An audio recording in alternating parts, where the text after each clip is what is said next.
Oh, hello, we're back. Hello, everybody. I hope the sound's okay because we got the cooler running because it's 100 and something hideous outside. Triple So, digits.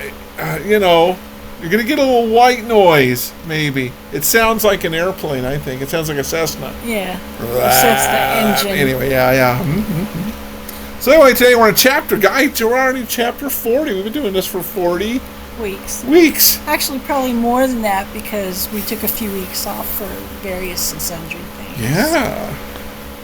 The whole thing's supposed to take a year, so we're going to take a year. Wow. This year's passing well. All right. That's good. Yeah, I think so.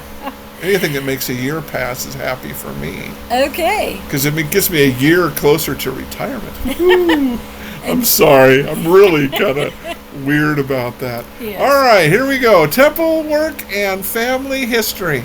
Now it's called Temple and Family History Work. I don't know why the name changed. I have no idea. This is another thing where tons of things have changed. And apparently it's a whole lot easier than it used to be. The thing I remember, we'll get into that later. Okay. Heavenly Father wants his children to return to him. I struggle with this kind of wording, although return to him is not as bad as I want to go home to Heavenly Father, and it's like you're not going back. You're not going back anywhere. You're moving forward. You're moving forward. Heavenly Father is just there at your forward place. Yeah. He's going to meet up with you. Yeah. You're not going back to your old spirit world bedroom and going to be able to see all the cool awards and stuff, the little trophies you got for doing something back in the old days. You're not going there, man. They packed all that up. It's in a box, I guess. All right. Anyway, so he wants us to go forward to where he is how I look at it. And the atonement of Jesus Christ makes it possible for us to do this. But there's certain things that we need to do so that we can take best advantage of what Christ has done for us. Right. And it includes being baptized and then confirmed, and then something we really haven't talked a lot about, which is receiving the ordinances of the temple, which is a big thing. So everybody who's a member of the church has already been baptized and confirmed at some point. And we've already talked about before the whole thing about, having done it with the proper priesthood authority and things like that. What happens in the temple, I guess you could call it kind of an extension of these things a little bit. Well, you're making further covenants. Yes, further covenants. Yeah, but also what happens in the temple is also that you can be baptized and confirmed for those who have already passed on, your ancestors, others too. So we're talking about right here, because it says, okay, they can also go to the temple and receive the saving priesthood ordinances performed there. But not everybody on earth has had this opportunity. Right, so either they lived in a time when the gospel wasn't on the earth, or they were on the earth when the gospel was on the earth, but they never heard didn't have the opportunity about it, and didn't have anything available to them because of it. Right. Okay. Our Heavenly Father wants all of his children to return to go forward, to live with him, to become like him. Yes, to become like him is really important. Yeah. Everybody always focuses, I want to live with him again. And you go, you don't even know what that's like. And you go, do you really understand? I don't know if they fully understand what that means, is to do that, Anyway, yes, Lisa already talked about providing a way for people who have already passed on that didn't have the opportunity to get the opportunity. Yes. That way people can't come back and give Heavenly Father a bad time. You didn't give me a good chance. It wasn't fair. Yeah. And so people say, no, I did. This is how we give you the chance. Now, we're in the midst of this kind of work. Yes. It isn't like we've covered everybody even close yet. So, if one of your ancestors hasn't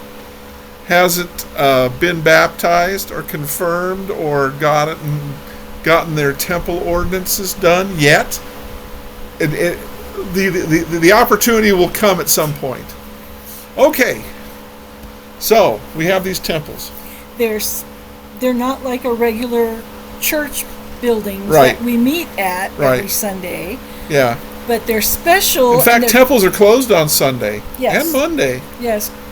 Well, that's when they clean. But they're dedicated to the Lord. In fact, on the side of the building, or usually on the front doors, it says, House of the Lord, holiness to the Lord. Right, which is exactly what was printed on the priest's forehead. Well, that sounds bad. He had a plate that he kind of wore like a phylactery? No, this is different. Sorry, I don't mean to.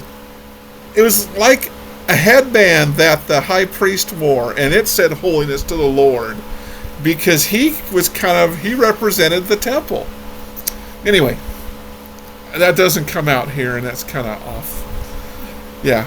It's not important for those who are first getting into the gospel principles, their first experience, and it's not important to this conversation. Baptism is like, okay, picture a gate, and beyond this gate you can see this path leading to this amazing city in the very far reaches of the background. Baptism is like opening that gate and starting down that path. Right. These ordinances and covenants that you make in the temple are necessary to be able to get into that eternal city that's just glowing in the far distance. This is further on down the path. And you can't get there without them. Right. And you do them not only for yourself, of course. Yes. You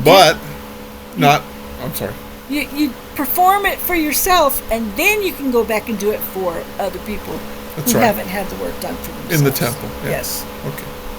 Sorry. All right. No, you're fine. Okay. Another point, and they say this a whole lot, and I don't... Can I be really honest? They say, we also go to the temple to learn more about Heavenly Father and His Son, Jesus Christ, and gain a better understanding of the purpose of life and our relationship with them. I feel like in the past, a lot of what happened in the temple, they would say this, and then you go to the temple and you go, I really didn't learn anything new about Heavenly Father and Jesus Christ particularly.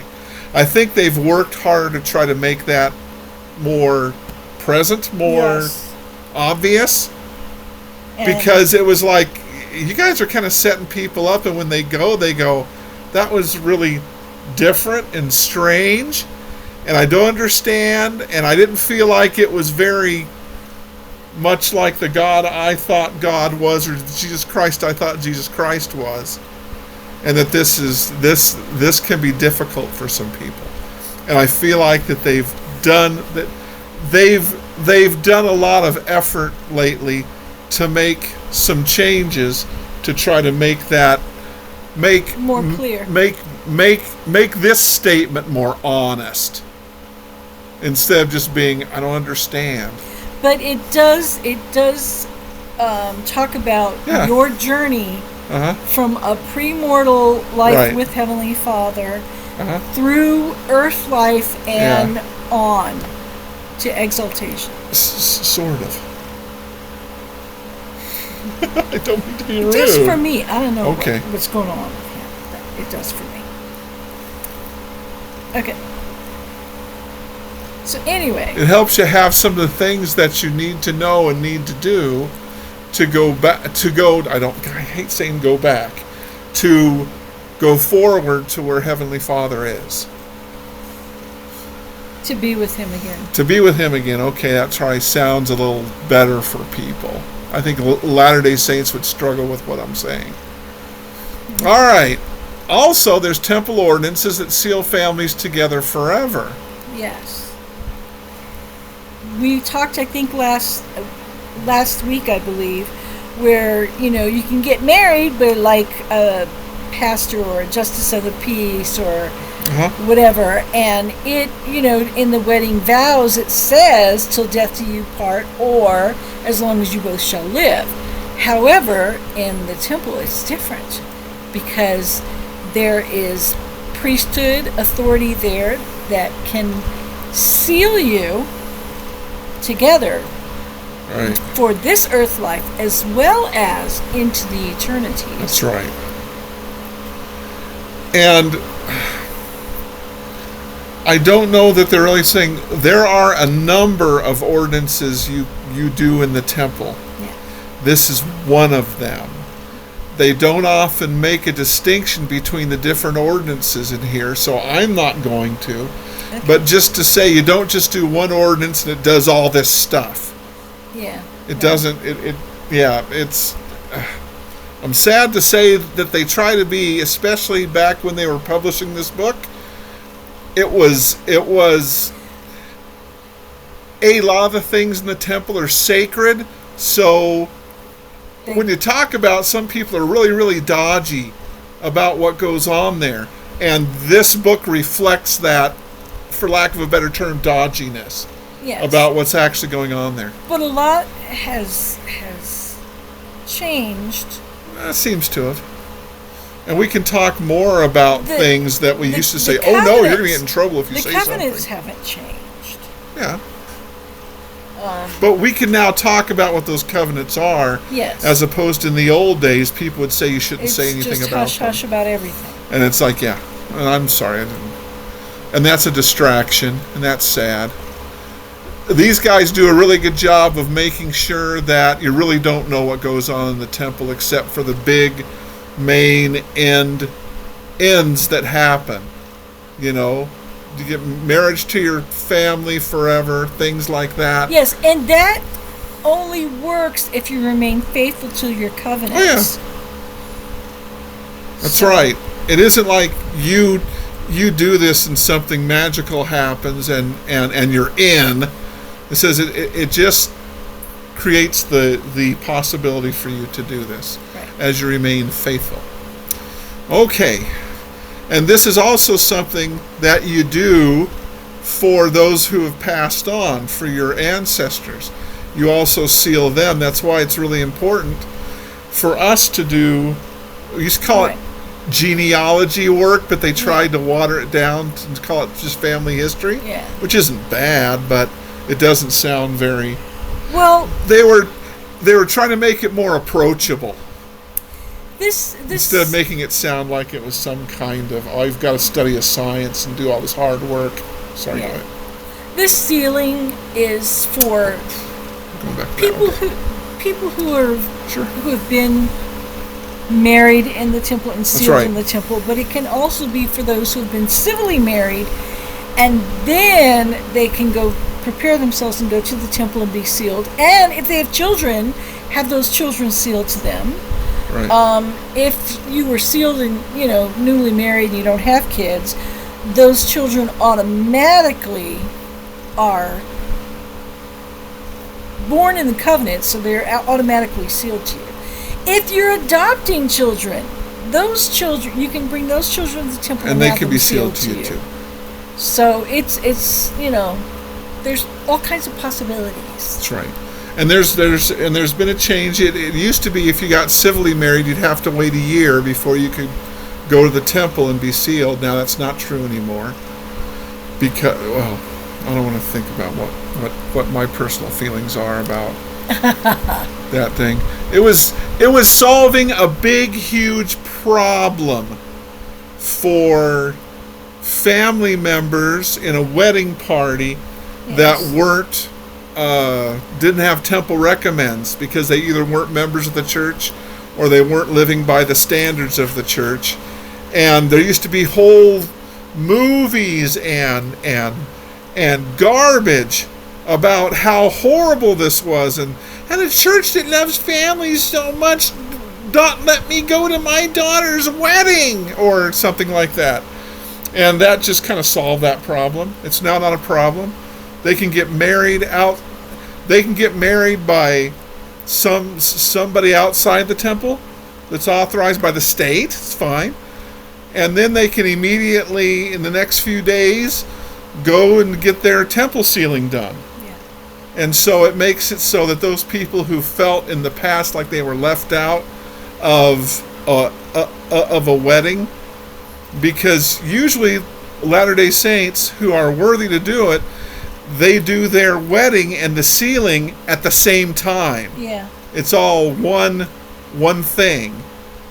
So this one makes it so you can split it in half. You can have the wedding done someplace else and then do the sealing in the temple, but in the same time period. You don't have to sit there and wait a year and feel like you've broken some law or something. I was going to go to the temple, but then they told me I wasn't worthy because I wanted my family members to be there. And it's like, that's since been resolved and solved. So now, when people trash the church, they can't trash it that way. They have to find other ways to trash it. Sorry. Okay. Many of our ancestors among those who died without hearing the gospel. We already talked about all this. Well, sort of, but it continues. Okay. When they're in the spirit world, which we talk about next week. Oh, I thought we already had. No. Oh, well, there's that. Oh, you mean the post-mortal spirit world? Yes. Yes, now it's getting it's not really a chronological thing, although it is a little bit, because now we're going to talk, after we're done with this, we're going to start talking about what happens after people die. Yeah. That's right. And after Earth's life. And how things work. Yeah. So anyway, they're waiting for their temple ordinances to be done for them. Right. And they just have to wait. I don't know if there's some kind of take a number, it'll come up. It doesn't seem to work that way now. It didn't. I don't think it worked in the past either. It was just as we got the information that was needed to know that, number one, that they actually lived, that we aren't making up names just for fun, that a marriage actually happened between two people, and we will go and we will do a sealing for that marriage. And once upon a time, it took a lot of work, and it's been a little more streamlined, and it's a little simpler now. Yeah. But it still needs to be done. Okay, and I'm sorry, I'm going into stuff that's not really here, huh? No. So accepting the gospel, waiting for to be performed. Yes, waiting, sitting in the waiting room with little tinkly sounds. Da, da, da, da, da, da. That whole waiting room music. I don't think they use Black Sabbath or anything in the waiting room. What do you think? I wouldn't think so. I don't know how it works. Anyway. Now we're going to the actual family history part of it. This is his calling right now. Genealogy is this stuff. Working on helping people work on their family history. Isn't that kooky? You'd say, "Guy, he's such a flake," and you go, "Well, yeah, but I can actually be a little helpful if you need to kind of get steered to where you could probably look to find stuff." Okay. I think, well, I'm not going to say why I think they gave it to me. It's just the way it is. So, we are encouraged. That's why the church does so much for genealogy work. We call it family history work in the church. Ancestry.com. And all those people who are into trying to find their roots, back in the old days when there was that big book and the movie about roots. Yeah. And Kunta Kinte. Yeah, okay, there it is. And so we provide all kinds of resources that the church has come up with, and we provide to everybody for free. They don't have to pay for it. Although there are a lot of other resources that you can pay for, but go to the church's one because it's free. Yeah. And it's getting better all the time. It gets more and more records on a regular basis. Okay. So the first thing we do is you identify your ancestors. Ding! It helps if you have names and at least birth dates. Go and dig up your old family Bible. Yeah. Or, Wherever your family kept those, or go and talk to your grandparents. They're typically pretty helpful unless they're already passed away like mine. Or there's some relatives who collect and that those guys have all those pictures. And that's right. You'll be surprised by what people hang on to, and how an aunt or an uncle or someone has gotten really interested in this stuff and has a lot of the information that you need. And of course, with computers now and doing it on the web, you get to link up with other people who have done a lot of things too. Your cousins, and you just don't know how many cousins you have until you start digging around. You go, oh my gosh. And they've all been busy little beavers getting all this information together, and you just kind of walk into it and go, wow, this is great. Yeah, but there's like census records and military records, and you can, as you're looking for stuff, there's marriage records, there's death records, there's birth records, there's just amazing information out there if you know where to look and how to find it. And the great thing is that so much stuff has been put in on the computer with other Ancestry.com by other people who really get a kick out of doing this stuff, and it just drives me nuts. But she isn't into the research part, which is fine too. Because technology and I do not get along. Anyway, that's true. That's why I'm holding this laptop while we're recording. I'm not touching it. Because if Lisa did it, it wouldn't work. No, it wouldn't. It's so sad. Okay, but anyway, you can use those to help you find more of your relatives. Right. And sometimes you'll just put in a name, and all of a sudden it explodes for generations. It's because somebody put some information. Somebody else, one of your cousins, did all the work. And it's amazing. And you'll say, oh my gosh, all this work's already been done. Which is what we're talking about next, which is find out which ancestors need temple ordinances performed, and then go and do those ordinances for them. Now, it's important. Just because we're doing these things for them does not mean they don't have to. They have accepted the work that you've done for them. Sure. They can. We're just doing it. They have their for agency everybody to choose whether they want to accept that work or not. That's right. So don't think, that you're forcing somebody. They're baptizing my, Yeah.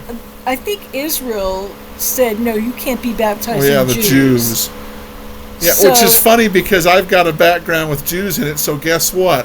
That thing's going to get researched as soon as we can get some more better information about it, because it's my line. I don't give a flip what the culture says. It's your family. It's my family. Thank you very much. I don't mean to be rude, but deal with it, guys. So anyway. So the first thing you do is you identify your ancestors, and it gives a lot of interesting ways to do it. Do they still have FamilySearch.org, or is it just That's what we use all the time. Really? That's what we use. I thought it was Ancestry. Ancestry, you have to pay hundreds of dollars a year to take advantage of. You don't want to do that. But that's okay. You go to your local family history center if you have one. We just happen to have one here in Tucumcari, which is odd because the only other family history center within 200 miles of here is in Amarillo, Texas. You would have to go all the way to Amarillo, Texas to get to another center. But we have one here because somebody got really exotic. Yes, there's one close. I apologize.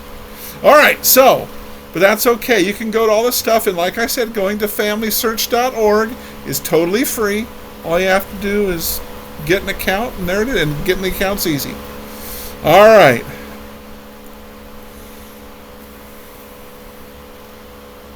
They're always getting more information that's available to you.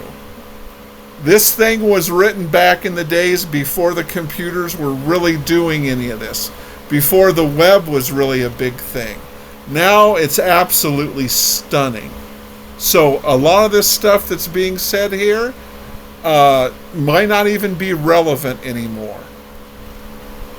Okay, and of course I'm going to tell you about how you find ancestors that need temple ordinances performed. All you have to do, I already did that. They didn't talk about indexing. No, they don't. Well, yeah, they do later. Maybe. Okay. I don't remember. It's okay. I don't care. I'm just trying to follow the book a little bit. Okay. Without getting too off in the weeds. Back then they didn't have indexing, and today they do. Yeah, but that's not really. That's really kind of a sideline to what we're talking about here. It can help you find your names when people do indexing and find that information out. Yes, but it isn't you finding your names. It's you just indexing a lot of records. Right. And it helps other people predominantly, right. not really you. Right. Okay. So the cool thing about the way it works now is that this whole thing about find out which ancestors need temple ordinance performed, that is now pressing one button. And it just pops up something, work that needs to do that's one of your relatives. Right. It used to be such a pain in the butt. That was what most people spent their time digging around in old records trying to do, was which ancestors needed ordinances performed.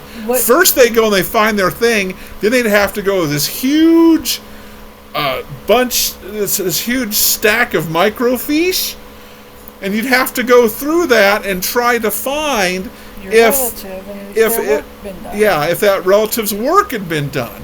And it was a new copy of that was printed out every 6 or 8 months or so, and it was horrible. It was horrible. Very time-consuming. Now it's nothing. Now it's it is. It's press one button and a name comes up that needs an ordinance done that you're prepared to do.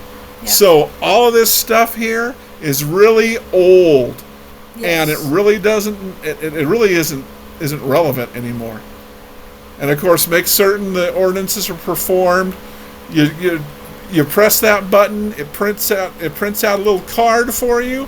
In the really nice ones, it's actually got a card printer, and it just gives you the card. Yeah. Otherwise, you gotta get a piece of paper and cut out the little things, which is nothing. Come on, get serious. Nothing.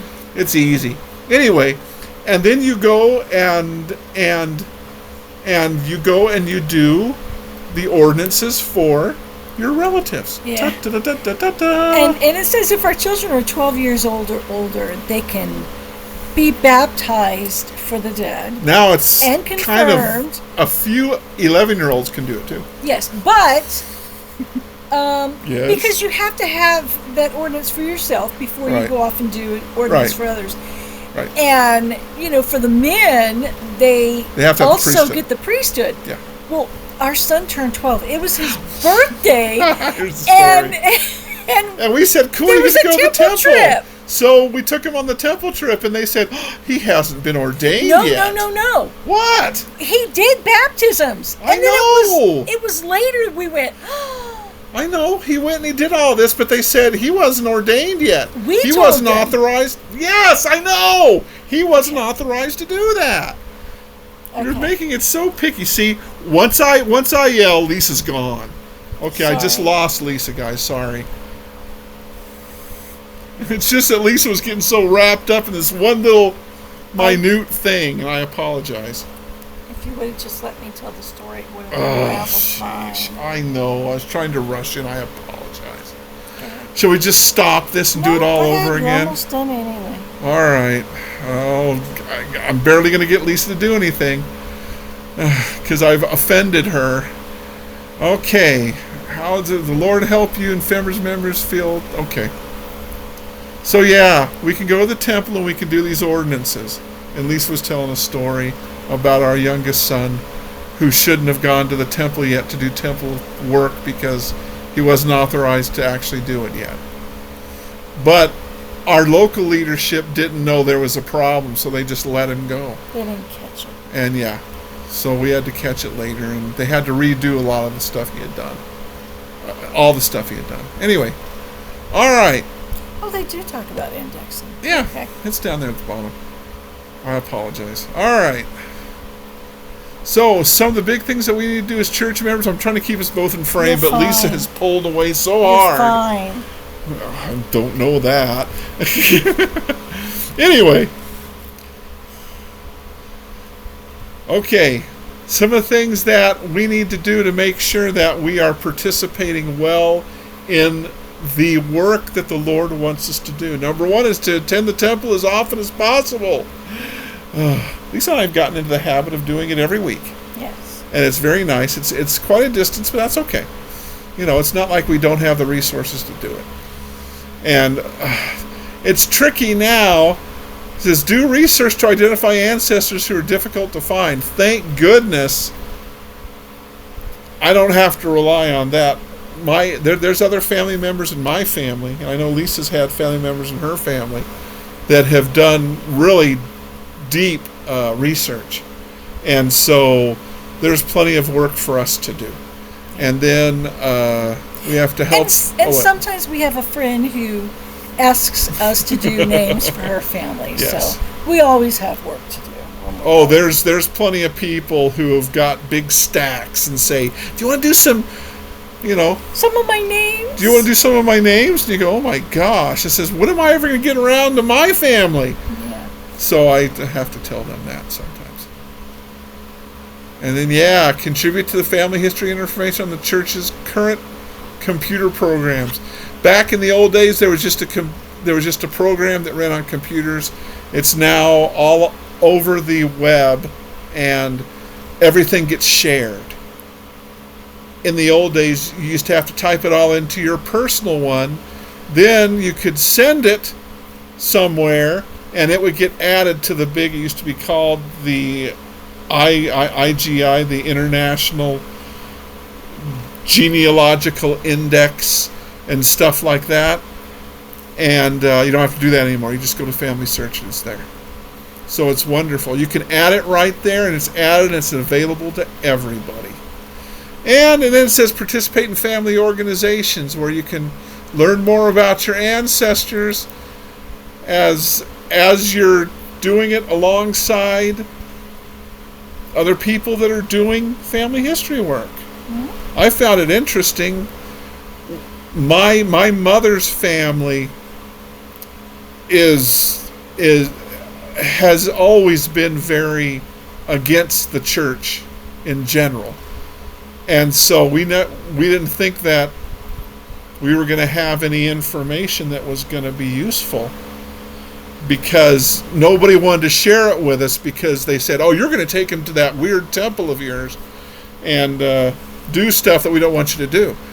And then we went to, we heard about a member of the family, actually several members of that side of the family, that had joined the church and were busy doing genealogy work. We actually figured it out through FamilySearch.org.